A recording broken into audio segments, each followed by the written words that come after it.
So many different times in my life, I've played with broken or hurt things, broken foot, broken leg, broken hand, broken arm, broken sternum, broken collarbone. I could keep going if I just thought more about bones. Why, man? Because I loved it. I loved playing the game. I was passionate about it.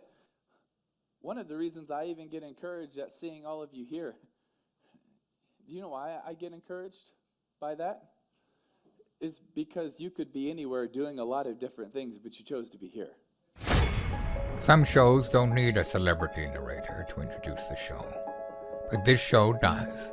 In a world filled with endless opportunities, why would two men who have built 13 multi-million-dollar businesses altruistically invest 5 hours per day to teach you the best practice business systems and moves that you can use? Because they believe in you.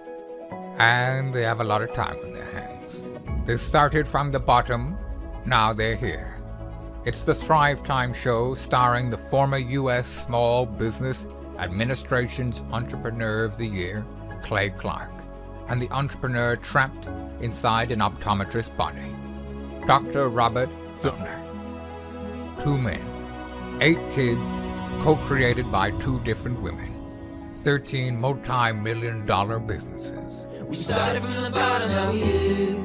We started from the bottom, and we'll show you how to get here. Started from the bottom, now we here. We started from the bottom, now we here. Mr. Clyde started from the bottom, and now we're at the top, teaching you the systems to get what we got. Colton Dixon's on the hooks, I break down the books. Z's bringing some wisdom and the good looks. As the father of 5, that's why I'm alive. So if you see my wife and kids, please tell them hi. It's the CNC up on your radio, and now 3, 2, 1, here we go. We started from the bottom, now we here. We started from the bottom, and we'll show you how to get here. Started from the bottom, now we here. We started from the bottom, now we here. We started from the bottom, now we here. We started from the bottom, and we'll show you how to get here. Started from the bottom, now we here. We started from the bottom, now we here. You know, I know for me, like for sales, like I had a turning point where I just got mad. Lex was his name, L-E-X, Lex. And he would just be like, all right, such and such has 7 deals, and Mr. Clark, you have 0 deals. What's wrong? You know, and I just was like, I'm going to shut him up, you know.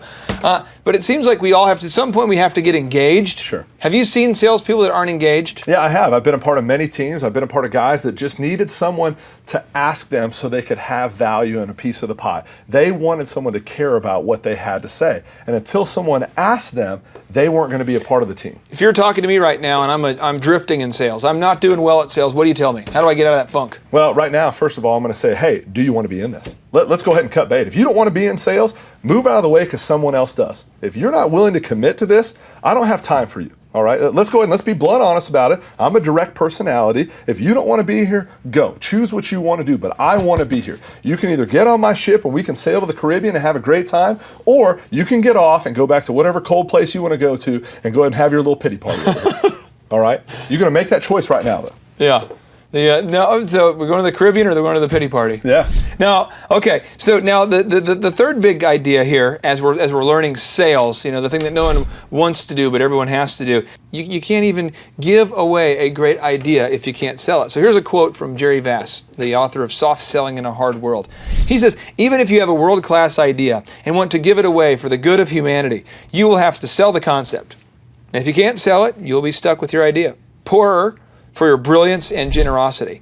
Now, I know that you've worked with doctors over the years and business owners with countless big ideas.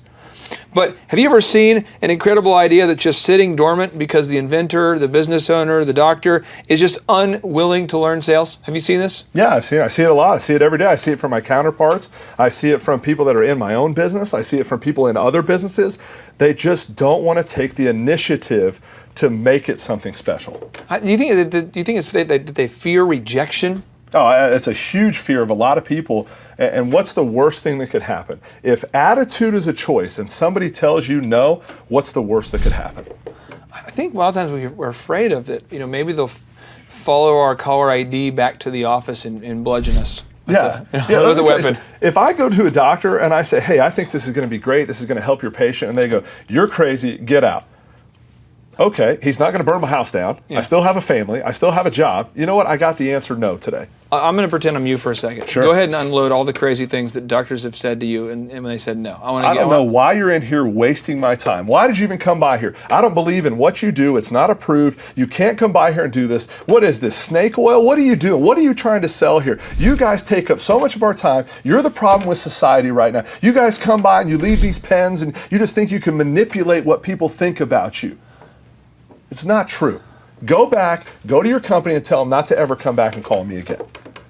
And then do you process that as a need for more information? I do. Have you ever got a deal from a guy who's been that mean to you? Absolutely.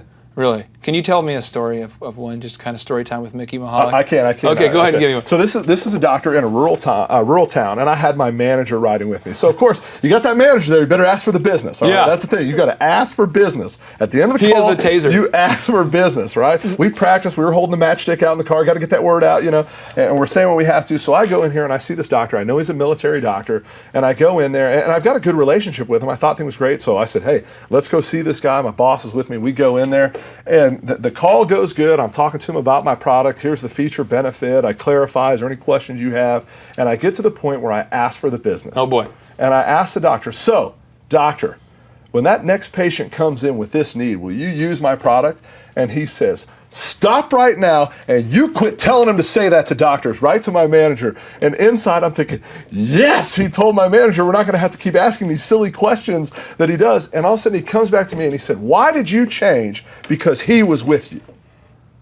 And I went, oh, wait a minute. This was a moment where he gave me an opportunity to stop and say, that's not really me.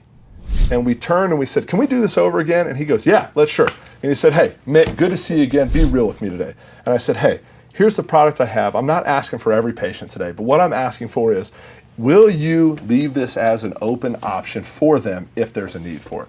And he said, yes. Done.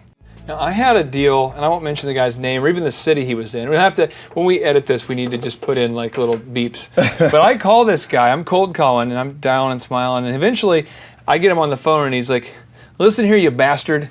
You call here all the time. Don't you ever call here again. And because I've learned the dark art of sales, and I've processed this as a need for more information, I said, and I'm not exaggerating, I said this, my partner was there, my real estate partner. I said, so when you say bastard, what do you mean by that? And the guy says, I mean that you call all the time. He just wasn't ready for it. Yeah. And I said, oh, and I wounded dog. Well, I'm so sorry. I think the reason why we're so persistent following up with you is because we know that your property is vacant, and we know there's people out there who want to lease it. There's tenants out there. I know you think I'm a bastard, but we're that kind of bastard working on your team. We work on your behalf with that level of intensity. We're going to work just as hard to help you lease the property. He's like, all right, you son of a bitch, come on by my office. So I ended up going by the office. I've been called a son of a bitch and a bastard by the same person. So we now are at his office, and he's like, well, how are you, bastards? Like kind of joking at this point because he realizes that he had cursed at us. Well, we ended up getting this deal. Yeah. And I just thought it was the craziest thing because we've started referring to that guy as like, if you can sell that guy. And then another story, one of the guys who works up here, Jason Bailey, who I work with and partner with, he called a wrong number and was able to set an appointment with him. Like he called somebody, it's the wrong number. And we all used to always joke that if you could sell a wrong number, you could, he's calling someone, calls the wrong number, and there he's like, I'm sorry, we have the wrong number. And he's like, oh, okay, well, let me ask you, are you still looking for a DJ for your holiday party? And boom, nails it. It's that kind of like mentality. We get a wrong number, if they tell you no, you just process it as a need for more information. Yeah, I think for me, in the sales side, I call it the 8 Mile rule. For those people that have seen the movie 8 Mile, we've got 2 aspiring musicians, and one of them just keeps getting it handed to him. Every time he goes there to do this, he gets it handed to him. And finally, at the end of the movie, he says, okay, I know what my competition is going to say about me. Important thing I just said right there. Know what your competition is going to say about you. If you can dispel the myths of your competition first before they can say it, oh, boom, they have no words. It's the 8 Mile rule. Yeah, I know I'm not as good. So what? And then hand the mic over and say, now what do you have to say about me? You already dispelled the myths that they're going to say. You've handled it and you've overcome those obstacles. Do you recommend the salespeople study their competition? I do. I think you study your competition. I think as a salesman, you need to study yourself and you say, where are my weak points? If I were competing against me, and this is something that I do very often, this is something that happens several times a month, I say, where are your weak points? And I'm talking to myself, I'm looking in the mirror, we're back to this crazy talk. Yeah. I'm looking in the mirror, I say, where are your weak points? Are you getting soft here? Are you getting lazy in this area? What is your competition doing to say that they're better than you? And if you can take care of those problems before your competition can say them, they have no words. Now, going back to the idea of you can't really give something away if there's not a certain sort of nuance or sales skill there. Jerry Vast, the author of Soft Selling in a Hard World, he says even freebies must be delivered with a certain salesmanship, or the receiver does not perceive the true value of the gift. And I think of a couple doctors who are trying to give away vaccinations I've seen. Sure. They're trying to give away vaccinations to kids. I think of a lady I worked with years ago who wanted to give away dessert items, or I think of another company I work with. They're trying to give away, free lawn mowing, or free roof painting, or free roof repair. Or free siding painting, or some type of try it before you buy it offer. Sure. And they still can't get a yes, even when they're giving it away. They're like, hey, we will give you free vaccinations, and it's because they can't really sell. Can you explain that a little bit? The first thing you have to remember, I'm glad you brought up that book, because the thing that I pulled away is, what's the value of free? Is there a monetary value to free? Because money equals value, free equals no money, right? So what is the value of free? I have a hard time living by the dollar, right? So if I sell a product and all I talk about, my feature benefit for that product is cost, cost, cost. I'm here to tell you today that somebody's going to come in right behind you and go, my cost is cheaper, cheaper, cheaper. And the one behind them is, yeah, well, mine's less expensive and I'm giving you discount, discount, discount. If you live by the cost, you're going to die by the cost. What's the value of free? I have heard it said that in the absence of value, the only thing left for the buyer to consider is price. Again, with the absence of value, the only thing left for the buyer to consider is price. And I think that's huge, because you add a lot of value to what you do. Now, I want to make sure people are seeing that it's not just about sales like smoke and mirrors and tricking people. Sure. When you get an account, you not only take care of the doctor's needs for those prescriptions and those products, but you come by there and you bring by lunch. You come by, and if they have a problem finding a guy to print business cards, you're Johnny on the spot. If their computer won't work, you find a guy. If their server won't work, you find a guy. It seems like no matter what the issue is, if they need a company wrapped auto vehicle, you find a guy. That's right. 'Cause you're it's like my the guy job. who knows the guy. If they're giving me an opportunity to provide a service, I want to be that guy that they can always go to and say, you know what, Mick always gives us a good opportunity to have someone to provide that value of what we need. I'm going to tell you a story about yesterday. I'm working, it's getting late in the day, I'm ready to go home, I'm thinking about how I'm going to finish, and I get a text message from an office manager, and they said, hey, do you carry this product? And I said, well, I'm not sure, let me call real quick, I'll call you right back. And I said, yeah, we can get that product for you. I said, what's the need? And they said, well, we have a patient that's come in with a 4-day-old baby that had a family pet, a dog, bit the baby that was 4 days old. Now, this wasn't a tragic story. This isn't a, bit it in a horrific way. You took me to a dark place. I took you to a dark place. Let me pull you out of that a little bit. So just a little nip or something. Probably. I thought I was thinking full nippage. I'm sorry. No. This was not something that was bad. But nonetheless, this was something where an infection could take place in a baby that was very young. And this mother did not have the money to pay for a $30 prescription. Now, I understand there are people in all walks of life right now that have different struggles and can't afford certain things. And they called me and said, hey, can your pharmacy do this? And I knew that if I called, we had done a lot for this company, and the return on investment hasn't really been there yet. But I'm a visionary. I'm broadcasting out thinking it will be there when they get the patient load up where it needs to be. So instead of calling the owners from my company and saying, hey, can we give this medication for free? Because they're going to ask me, well, are they sending us business? Are they doing stuff? This was an opportunity where I just said, you know what? Here's the money out of my pocket. I'm going to pay for the medication. I'm going to deliver it to the office, and I'm going to give them the option to offer it at whatever value they want to this young lady. And there's a principle there that you're treating people the way you want to be treated. If my child was the one that was sick, I hope enough people have a good spirit in them that they would give money out of their own pocket to help a child that already has odds against them at 4 days old. So that's a goal of yours, though, is to always exceed the expectations of your think of what it was. This is my customer. The business is not there yet. The return on investment has not been there yet for me. And I've done a lot for them. But I'm thinking about the future, because although too many people look at the time is now, the business is now, I need it now, now, now, now, now. There is business out there that's now, now, now that I get. But if I can provide that value, this guy is willing to take money out of his pocket. Now, this wasn't what I did it for. This was not for business later. This is for, I want them to know me as a person. You are a person of faith, though, and you do believe that if you sow seeds, they do reap a harvest. I agree. That's what you believe. I agree. Okay, so I think that I want to make sure we're getting this, though. I think a lot of people are afraid to do anything extra special for their doctor or their client or their person they're selling to, because they feel like, I don't want them to feel like I'm manipulating. Sure. But I will say that if you treat people the way you want to be treated, they'll always respond. It's like the boomerang, you throw it to them, and it comes back. Is there a value to what you just explained? Is there a value? Yeah. I would hope so, and if not, you can taser me. There's a great value, but is there a price? So now we get back and we talk about value versus price. What I provided to this office has monumental value because I showed them who I was as a person, not as a rep, not as a company guy. I showed them as a person. There's no dollar amount you can put on me now in that office because I'm willing to show them who I am with compassion. Well, let me ask you this, point 4 here, as we're talking about, sales, something no one wants to do, but everyone has to do. 15% of salespeople make 85% of the money. It seems like, this is something that Jerry Vass, the author of Soft Selling in a Hard World, this is what he says. At your next sales meeting with 20 people, if you're watching, maybe you have 2 people in your meeting or 10 or whatever the number is, he says, at your next sales meeting with 20 people, 3 will take home the money of 17 others. Is it luck, hard work, a great attitude, or is it persuasive skill, understanding the transactional dynamics of the sales process? From your experience, do you always see that where there's like one sales guy that's got more than enough business and then 9 other guys looking around going, what's going on? I mean, have you seen that? I do. I do. And I think there's a flow and there's a chart to that where people start out and they're will versus skill. They have the will, they want to do it, then they start to develop that skill.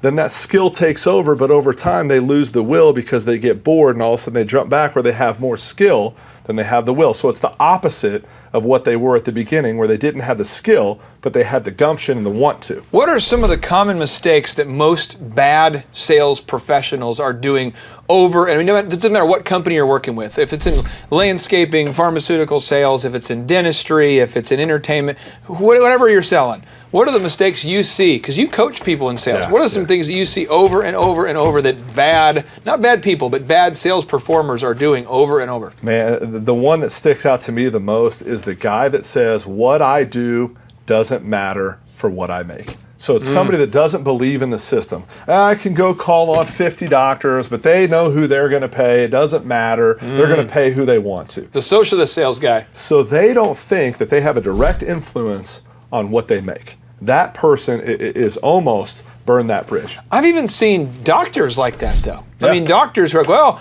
people are going to see what doctors they want to see. And that's not true, though. No. There's doctors out there just killing it, and there's other ones that are struggling. I don't need to advertise because what I do will bring the people, or because what I do, they're going to come no matter what, or they're going to go to him because he has a flashy office. Kind of waiting for the phone to ring. Exactly.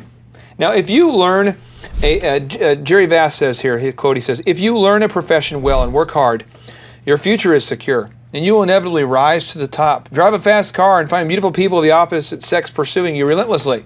Like so many romantic promises, this is an illusion. What your parents and professors don't tell you is that the closer you get to the top, the better you must know how to sell, because everyone at the top sells better. If you're going to be at the top of your profession, you must sell well too. What he's saying is this whole idea that if you go to college and you get good grades, then you're just going to make a lot of money. Get a nice car, people love you.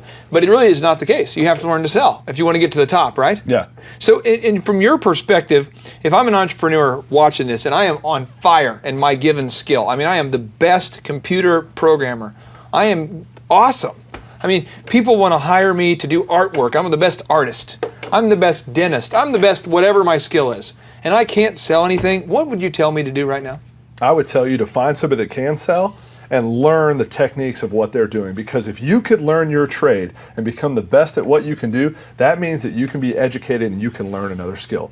And you think in 6 weeks someone can learn this? I think you can. I think if you put the effort in, if you tell me that I took every day in my available time and I put it in to try to learn this skill, all you have next is the attitude to go out and put it in place. That's what I love about sales, though. Because if I took 6 weeks and I focused on learning the piano, I'd be irritated and I'd still be pretty bad. Yeah. But like with sales, you can learn it. I've seen it over and over and over again. It's like if you have a functional brain and you want to learn how to do it, you can. Yeah. So when someone tells you no, guess what? That's a way I don't need to do that again. They've given you the answer to the test. So it's a multiple choice test. We have A, B, C, and D. Someone says no on A, guess what? Don't do A again. Now you only have it down to B, C, and D. Someone tells you no again, hey, get rid of number B or letter B. That's not the option now. Now we're down to C and D. Now, if I require my new salespeople to always read 2 books. Soft Selling in a Hard World by Jerry Bass and Ultimate Sales Machine by Chet Holmes. And I usually say something nice. Some of you guys have probably seen, some of the camera crews probably seen me say this, but I just did it this week. I said, hey, Bo, you doing good? And he says, yeah. I said, Bo, I need you to read, this book, and then if you do, I'll give you a $100 bonus, and if you don't, you're fired. So go ahead and just soak it all in, because I know that if they don't know these certain things, it's going to be too hard for me to train them. They need to learn that. And I'm not a guy who reads quickly. It takes me a while to kind of grind through reading. But is there a book that you would recommend that every sales person or somebody who wants to get good at sales who's watching this right now needs to read? Is there a book you'd recommend? Yeah, that book is The Secrets of Question-Based Selling. It's the book we talked about. Of Question-Based Selling. Okay. Now, one thing I'm going to say, there's a skeptical guy watching this, and he's saying, well, you can't find Soft Selling in a Hard World at the bookstore. It must not be that good. Well, let me tell you. Google it. Well over 90% of Americans, when they get time for retirement age, have a negative net worth. That's crazy. Well over 90% of them. So, and then you look at it, and over half of Americans don't like their job. The people who do, though, can all sell. So get off that whole thing about, well, that's not a best-selling book. Yeah, we're not writing a book here that's going to be best-selling. We're writing a book that's going to teach you how to sell the best. And I just want to make sure you understand these books that you recommended, I'm talking about, they might not be the most exciting books, but they really can change your world there. Now, we all need 2 professions. This is the final point here, the final point, point 5. We all need 2 professions. Jerry Bass says, so you need 2 professions. The one you've studied all the time and your other profession. The profession of persuasion that allows you to make good use of all those years of education, practice, and dues paying. Basically, you go to school to become an architect, but now you need to learn sales. You wanted to become a dance instructor, but now you need to learn sales. You want to become a painter, but now you got to learn sales. You want to be a photographer, and you want to quit living with your mom, so you want to become a sales expert. You're a firefighter, and you want to get out of that and start your own business. You're a construction guy, and it doesn't matter what, you're a DJ, and you want to turn the AC on in your apartment. You're going to have to learn sales. In your mind, if sales is something that we all know that we need, why are they not taught at college? Why are sales techniques not taught at college? I don't think it's a part of the process. I don't think it's someone that says, oh, you can do sales. If you want to be real with somebody, say if you learn sales, you can go into any career field you want to. But it's not something that we can say, oh, this is something that's finance, or oh, this is business, or oh, this is teaching, or oh, this is... Sales can be used in anything you do. It can be used to meet your future spouse. It can be used to get a car that you want. It can be used to get the house you want, the job you want. It can be used to make more money. It can be used to make and find the people or the group that you want to be with. I think it's amazing, though, because when we think about who we vote for president, it's kind of a popularity contest based upon who's the best at sales. And whether it's a Republican or a Democrat, I mean, Ronald Reagan was a sensational sales person. He could influence anybody. He could get us excited about America again. And then President Obama, there's a lot of people that got energized about voting because he was just so, he was a lightning rod. He could influence people. Yeah. You don't see a lot of people who are president who are just, stating the facts and saying, you should vote for me because I have good values. But yet you see a lot of entrepreneurs who are trying to convince people to buy their products and services with that level of enthusiasm. Yeah. There, Mickey, is there anything that you'd recommend as an action step for every entrepreneur watching this to get good at sales? Step 1 is to learn to care about other people. Nobody cares about you till you care about them. And it's a game that I play. The next time you meet somebody new, ask them so many questions that the human element kicks in and they ask a question back. So, hey, Clay, how you doing? Doing fabulously. Great. Well, Hey, I never knew this before. Where are you from? I was born in Tulsa, and then I moved to Minnesota when I was 12. Man, what was Minnesota like? It was cold. It's very. There's a lot of snowmobilers. People actually snowmobile to school, and there's a lot of hunting and a lot of mosquitoes. Do you have any brothers and sisters up there? I have a brother. He lives in Waco, Texas now. Okay, wow. So he went from snow all the way to warm and stuff like that. But are you married now? I am, and she is hot. What about kids? You have kids? I do. We have 5 kids. They're, How old are they? well, our oldest would be 9, and we have twins right now. There are 3, so it's quite the spectrum. Is that a tough balance at home? Because right now, I mean, we've got 2, and we're thinking about another one. Is that tough? I mean, tell me what it's like. Well, it's like you're stepping on a toy every morning at 3 in the morning when I get up. I'm like, what is in my foot? And it's you're stepping on a toy or someone's pooping in your bath. Nothing's sacred. Everything's getting broken and destroyed. So how do you balance work and life? I mean, I'm just trying to learn this right now because I love working hard. I love my family at home, but I know you're successful. What was one of the biggest struggles?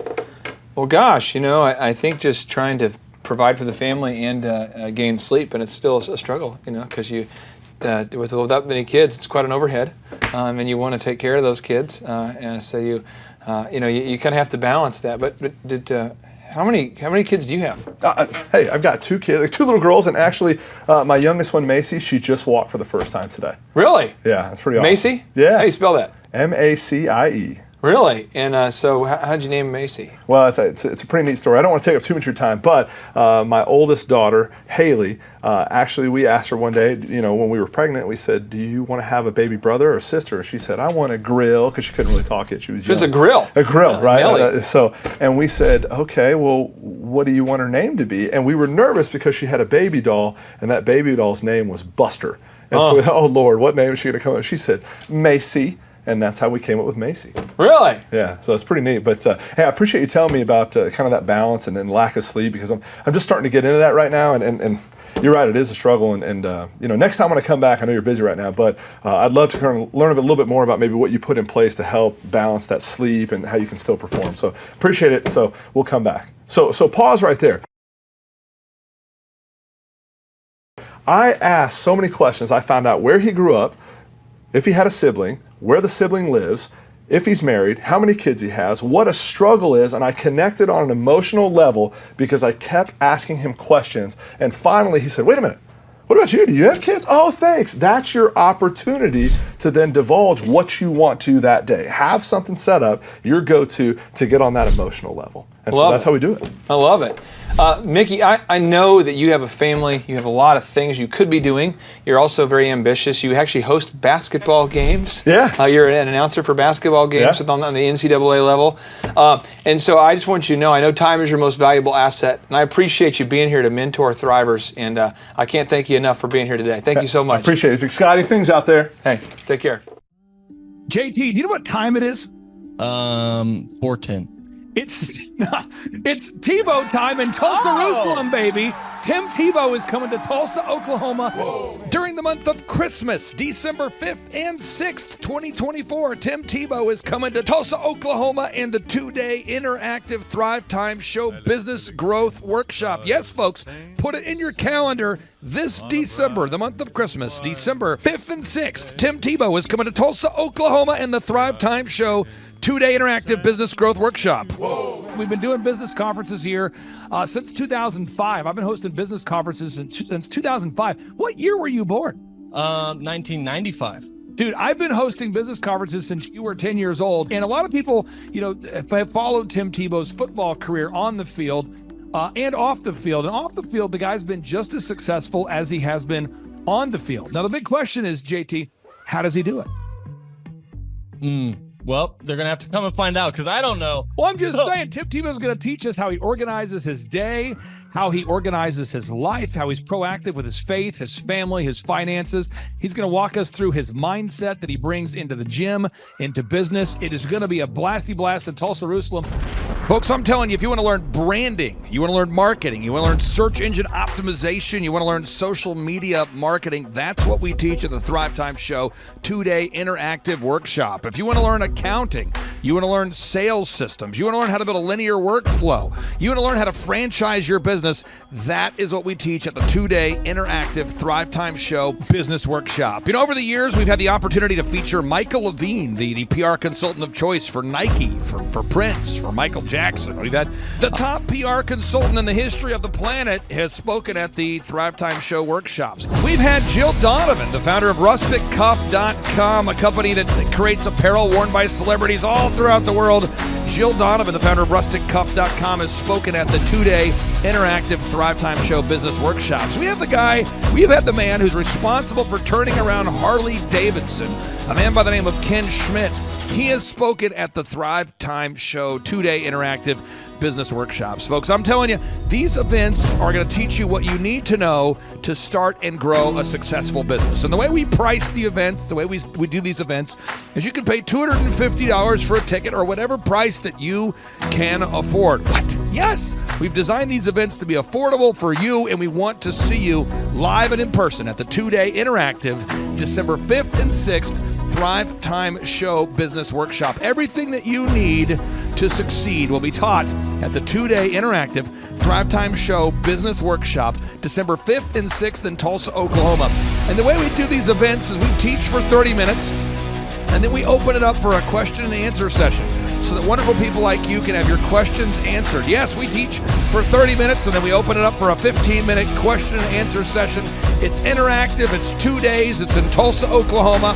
We've been doing these events since 2005, and I'm telling you, folks, it's going to blow your mind. Yes, ladies and gentlemen, the Thrivetime Show 2-day interactive business workshop is America's highest rated and most reviewed business workshop.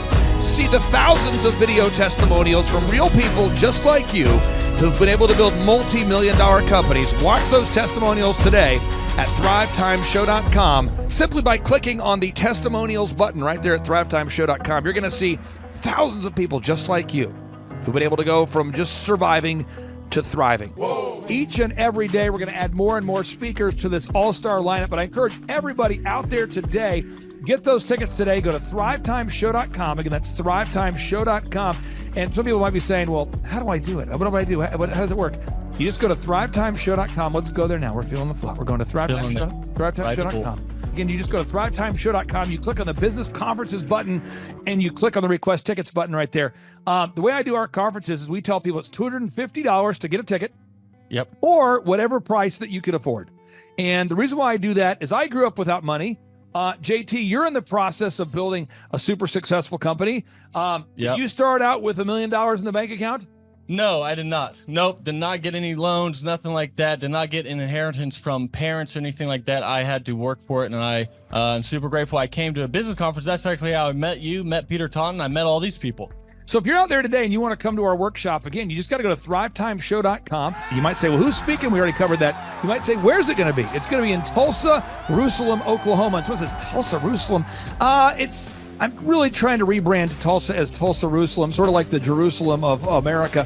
But if you type in Thrivetime Show and Jinx, you can get a sneak peek or a look at our office facility. This is what it looks like. This is where you're headed. It's going to be a blasty blast. You can look inside, see the facility. We're going to have hundreds of entrepreneurs here.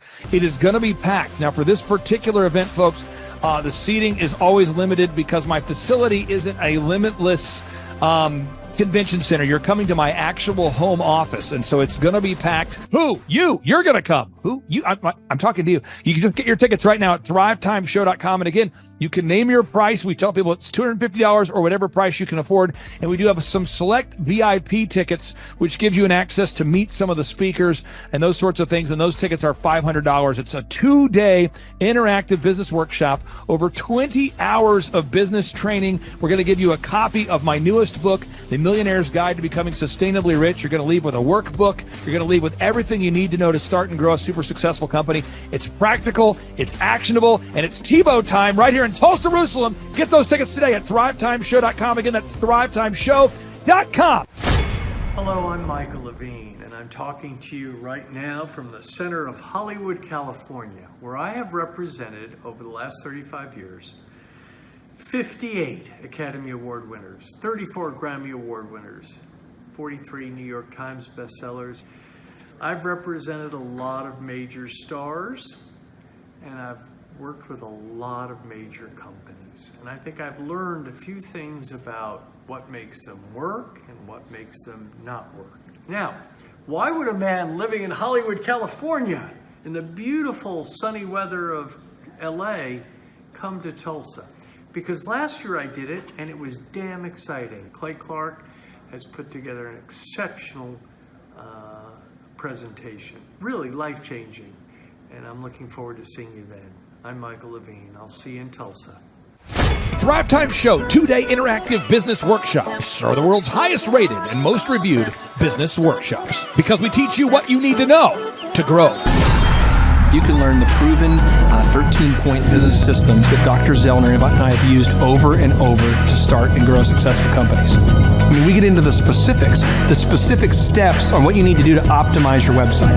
We're going to teach you how to fix your conversion rate. We're going to teach you how to do a social media marketing campaign that works. How do you raise capital? How do you get a small business loan? We teach you everything you need to know here during a 2-day, 15-hour workshop. It's all here for you.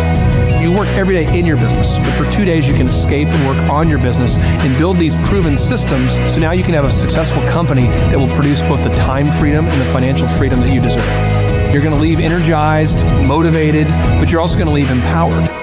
The reason why I've built these workshops is because as an entrepreneur, I always wish that I had this. And because there wasn't anything like this, I would go to these motivational seminars, no money down, real estate, Ponzi scheme, get motivated seminars, and they would never teach me anything. It was like you went there and you paid for the big chocolate Easter bunny, but inside of it, it was a hollow nothingness.